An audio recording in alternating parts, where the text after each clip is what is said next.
Planning, decision gitu ya, merencanakan, mengambil keputusan, mengelola orang lain, mengeksekusinya sampai tuntas. Nah, ini hal-hal yang memang harus dimiliki oleh seorang pemimpin gitu.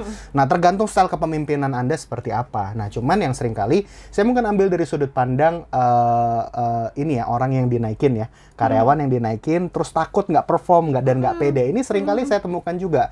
Banyak juga yang curhat sama saya juga demikian gitu. Ini saya dipercaya nih dinaikin, tapi saya nggak tahu nih bisa perform atau nggak. Jadi nggak pede. Jadi membatasi diri sendiri ketika dipercaya untuk jadi pemimpin. Ini gimana ya? Gue ini kan gue kan bukan tipikal orang yang suka mimpin. Gue juga nggak bisa marah. Gue nggak tegas. Nah, seringkali itu pernyataan-pernyataan yang keluar sebagai tim gitu ya, ketika dipercaya naik level. Itu yaitu membatasi diri sendiri. Smart FM. Smart Career. Hai Smart Listener, selamat berjumpa lagi bersama saya Maria Delsa dan juga Mas Harmoni Esra dari powercharacter.com dan juga Personix. Apa kabar Mas Harmoni? Sehat dong, gimana Maria? Sehat sekali. Mantap. Dan kali ini kita berjumpa di podcast Smart Career. Kita akan berbincang seputar dunia karir nih ya Mas Harmoni.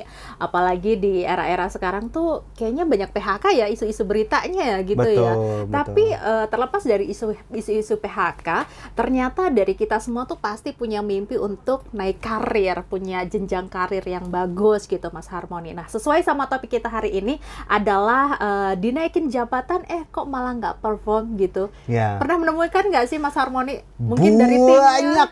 Oh iya. Banyak. Wow.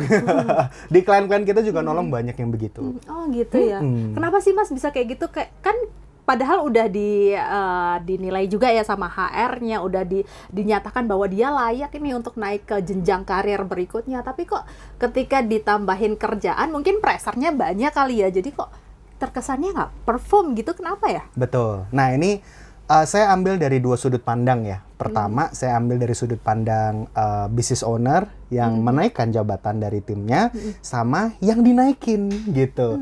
Jadi bicara soal performa itu kan bicara soal result ya. Ini ngomongin performance management system PMS sebetulnya. Cuman saya nggak mau ribet di sana gitu ya. Itu kan ngomongin KPI, OKR tuh panjang kalau ngomongin di sana. Tapi pada intinya ketika kita dipercaya untuk naik jabatan, artinya kita dipercaya untuk mengelola orang lain, memimpin orang lain. Nah, ini bicara soal managerial skill, bicara soal karakter kepemimpinan. Nah, ketika kita dipercaya untuk naik level, ini harusnya kita bisa melakukan hal-hal tersebut ya. Planning, decision gitu ya, merencanakan, mengambil keputusan, mengelola orang lain, mengeksekusinya sampai tuntas. Nah, ini hal-hal yang memang harus dimiliki oleh seorang pemimpin gitu. Nah, tergantung style kepemimpinan Anda seperti apa. Nah, cuman yang seringkali saya mungkin ambil dari sudut pandang ini ya, orang yang dinaikin ya, karyawan yang dinaikin terus takut nggak perform dan nggak pede. Ini seringkali saya temukan juga. Banyak juga yang curhat sama saya juga demikian gitu. Ini saya dipercaya nih dinaikin, tapi saya nggak tahu nih bisa perform atau nggak. Jadi nggak pede. Jadi membatasi diri sendiri ketika dipercaya untuk jadi pemimpin. Ini gimana ya? Gue ini kan bukan tipikal orang yang suka mimpin. Gue juga nggak bisa marah. Gue nggak tegas. Nah, seringkali itu pernyataan-pernyataan yang keluar sebagai tim gitu ya, ketika dipercaya naik level. Itu yaitu membatasi diri sendiri.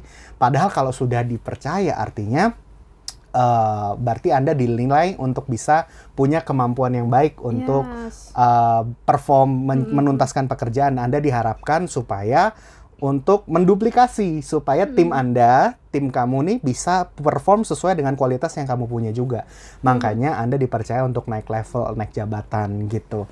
Nah, ketika dipromosi, anggaplah ini sebagai sebuah kepercayaan dan terima, embrace it. Nah, the good news, kita punya pelatihan-pelatihan kepemimpinan yang bisa membantu Anda lebih confidence untuk melakukan menjadi pemimpin. Dan ini kepemimpinan itu bisa dilatih kok, ya, bisa di-enhance gitu, bisa di-equip gitu. Nah, jadi tinggal dipraktekkan aja. Nanti pun bahkan ada role play-nya, mengelola konflik seperti apa, lalu bagaimana kita mendelegasikan tugas, mengontrol dan memonitoringnya, itu semuanya bisa dipelajari. Iya, karena tuh kadang-kadang tidak percayaan itu bukan timbul dari orang luar ya, bukan dari pihak luar, justru malah dari diri kita sendiri. Nah, itu yang harus dibenahi ya, Mas. Betul, mindsetnya dulu bener. Nah, Dan kalau mengenai bisa nggak bisa, itu bisa dilatih. Gitu. Yang pertanyaannya mau atau tidak. Ya, Gitu. betul Karena sekali. mau dan tidak mau itu bicara motivasi. Gitu. Nah, dan jika sudah ketahuan nih bahwa si karyawan ini nggak perform, apa sih yang harusnya dilakukan HR, Mas Harmoni? Nah, jadi gini, kalau misalkan ternyata udah terlanjur udah nih terlanjur udah naik, naik nah, jabatan. tapi nggak perform terus gimana? Nah, ini saya saatnya ngambil posisi dari business owner yang memang menaikkan jabatan. Tergantung skala bisnis Anda ya, smart listeners gitu ya. Ketika Anda menaikkan jabatan, apakah Anda melakukan proses yang juga sehat dan objektif gitu ya. Seringkali ada juga naikin jabatan tuh by like or dislike gitu. Nah, jadi Ordal nih. iya gitu ya. Ya jadinya kurang fair gitu ya. Jadi karena memang performance-nya nggak dikontrol dengan jelas, nggak ada appraisal system, nggak ada sistem penilaian kinerja yang memang fair, maka akibatnya ini menjadi like and dislike. Jadi penaikan jabatannya subjektif dan orang-orang lain secara keseluruhan otomatis yang deket sama bos yang lebih gampang naik gitu. Yang suka cari muka. Nah, tapi ada juga kasus-kasus yang memang mungkin kalau sudah ada penilaian kinerja yang baik gitu ya, sudah jelas ada KPI-nya kok yang memang yang dinaikin karena memang ada KPI yang OKR yang sudah jelas penilaian kinerjanya juga tercapai makanya dinaikin. Tapi ternyata performa kinerja, penilaian kinerja yang baik tidak selaras dengan kemampuan kepemimpinan. Saya garis bawahi, ternyata orang yang bagus secara teknis ya, belum tentu dia bisa mimpin. Contoh, orangnya pinter banget ngedesain, orangnya pinter banget bikin skrip, orangnya pinter banget untuk bikin ini dan itu gitu ya. Tapi belum tentu bisa jadi leader ya. Belum tentu punya kemampuan kepemimpinan. Nah, jadi ini hal yang perlu disadari gitu. Kalau misalkan orang yang punya kemampuan kepemimpinan dan performa kerja, ini dua hal yang berbeda. Gitu. Nah, ini bicara soft skill sama hard skill. Nah, jadi makanya idealnya ketika melakukan penilaian kinerja itu atau mau melakukan remunerasi bahasanya ya inilah leveling lah ya, promosi, demosi, mutasi dan lain sebagainya. Itu idealnya dilakukan dua hal ya, penilaian potensi dan penilaian performa atau kinerja. Jadi dimatrikskan gitu. Nah, kalau misalkan dua-duanya ketemu, maka ketemu nih orang ini memang perform nih kerjaannya dan juga punya kemampuan potensi untuk menjadi pemimpin. Dua kriteria ini yang memang harusnya dinilai gitu. Jadi kalau misalkan percuma orangnya pinter nggak mau begitu dia jadi pemimpin, dia nanti merasa aduh gue nggak suka, gue capek. Ya ini kan bicara kemauan, ini bicara motivasi. Kalau memang gue ini sukanya kerja aja depan komputer, melakukan apa yang saya kerjakan, ngoding, back end dan lain sebagainya gitu. Udah saya ngomongin soal sinergi, pengelolaan tim, udah that's not my thing, itu bukan urusan gue. Udah biarkan gue berkarya dengan apa yang gue bisa. Boleh nggak kita berpikir seperti itu? Ya boleh-boleh aja. Sah-sah aja, nggak ada yang salah. Nah, cuman ya kalau misalnya sudah terlanjur dinaikin orang seperti itu, ya susah deh. Ya mau nggak mau ya kita dipercayakan balik lagi ke technical level lagi gitu. Sedangkan ya kembali lagi ada orang-orang yang memimpin tanpa performa yang baik, bisa nggak? Bisa justru. Dikontrol gitu. Jadi nanti orang seperti yang punya kualitas yang bagus dalam pekerjaan jadi trainer hard skill, quality control bisa. Jadi dipisahkan antara kemampuan kepemimpinan dan technical skill. Nah, semoga menjawab nih. Tapi tidak menutup kemungkinan misalnya dia cuma pinter aja tapi apakah memungkinkan juga untuk dia menjadi seorang leader dengan tadi yang Mas Harmoni bilang bahwa menjadi leader itu bisa kok dipelajari gitu. Nah, kembali lagi kepada kemauan. Ya, kalau misalkan orangnya mau, ayo kita belajar. Mau sampai berapa lama gitu ya, itu lain cerita gitu ya kan, bisa karena terbiasa. Nah, kita punya juga cerita kok, banyak sukses story juga, ada orang-orang yang ya ini ceritanya di sebuah perusahaan logistik, saya nggak sebutin ya, yang cukup berkembang besar sekali gitu ya, dan mereka melakukan percepatan yang luar biasa gitu ya, rekrut banyak orang yang akhirnya terpaksa harus orang-orang yang baru eksis selama 1,5 sampai 2 tahun ini dipaksa untuk jadi pemimpin. Gitu. Karena mereka lagi perekrutan massal besar-besaran untuk meningkatkan skala usahanya. Nah, mau nggak mau kan harus belajar jadi pemimpin kan gitu. Nah, itu kita dipercaya untuk mengequip mereka untuk jadi leader yang baik dan kita ukur mereka. mereka belajar ya. Ingat ya, dari tidak tahu menjadi tahu butuh belajar. Dari tidak mampu menjadi mampu butuh pengalaman. Dari tidak mau menjadi mau, ini rada susah nih. Butuh dimotivasi. Kalau misalkan sudah dimotivasi nggak bisa, di konseling nggak bisa, di coaching nggak bisa, ya itu bicara kemauan gitu. Jadi kalau Mas Harmony dan juga tim, apa aja sih yang diberikan pelajarannya supaya ini dia tuh bisa menjadi calon-calon leader yang mumpuni, yang unggul gitu, Mas Harmony? Boleh. Nah, jadi kita punya series leadership skills. Namanya 50 leadership skills. 50 kemampuan kepemimpinan.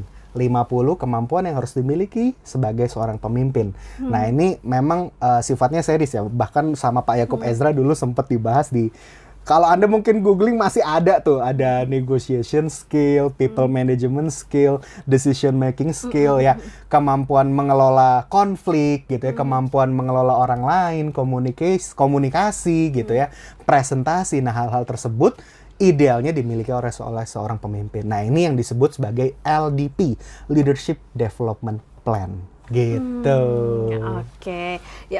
Kalau gitu kasih tips dong Mas buat smart listeners untuk bisa perform saat dipromosikan gitu. Jadi nggak ke pressure tapi udah bisa perform gitu loh. Oke, saya kasih 2 tips ya, 2 sudut pandang lagi. Kembali kepada orang-orang yang lagi dinaikin jabatannya, dipercaya hal yang lebih, sama kepada business owner. Untuk buat teman-teman nih yang sudah dipercaya nih untuk naik jabatan, bersyukurlah. Karena kepercayaan itu nggak datang 2 kali gitu ya. Yes, Jadi betul. kalau misalkan dipercaya, menurut saya belajar untuk ambil resikonya, belajar untuk memimpin, belajar untuk berkomunikasi dengan baik, kenali diri Anda, tingkatkan skill-skill kepemimpinan Anda, karena ketika Anda ketemu dengan coach yang tepat ya, pemimpin yang tepat, mentor yang tepat, itu akan membuat Anda itu akan menjadi lebih percaya diri dengan apa yang Anda kerjakan.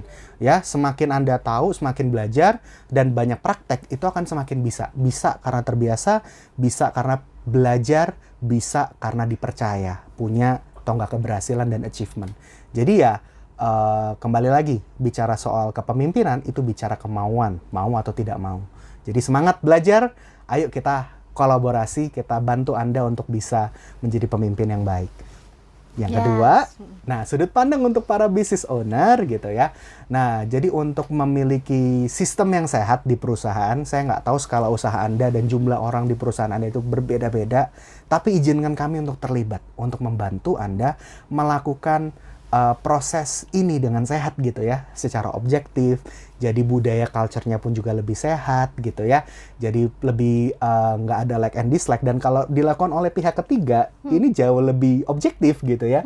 Jadi nggak ada like and dislike. Saya pun juga nggak kenal dengan tim Anda. Kita lakukan secara profesional yang kita kombinasikan dengan performa. Jadi otomatis ketemu matriksnya, siapa yang akan dinaikin, siapa yang kurang tepat dan harusnya dia di mana. Itu kita bisa bantu Anda. Yes, bisa langsung hubungi powercharacter.com atau juga personix.id ya websitenya Mas. Oke, dan inilah akhir dari perbincangan kita di episode kali ini. Terima kasih Mas Harmony sudah memberikan insight yang baik sekali, dan waktunya kayaknya nggak cukup ya kalau ngomongin karir ya. Tapi untuk Anda yang ingin berbicara dan mengetahui tentang karir dan juga karakter, kita selalu siaran setiap hari Selasa jam 8 malam, Smart Character and Career, tentunya bersama Mas Harmony Ezra. Dan terima kasih sudah menonton podcast hari ini. Smart FM. Smart Career. Make your future better.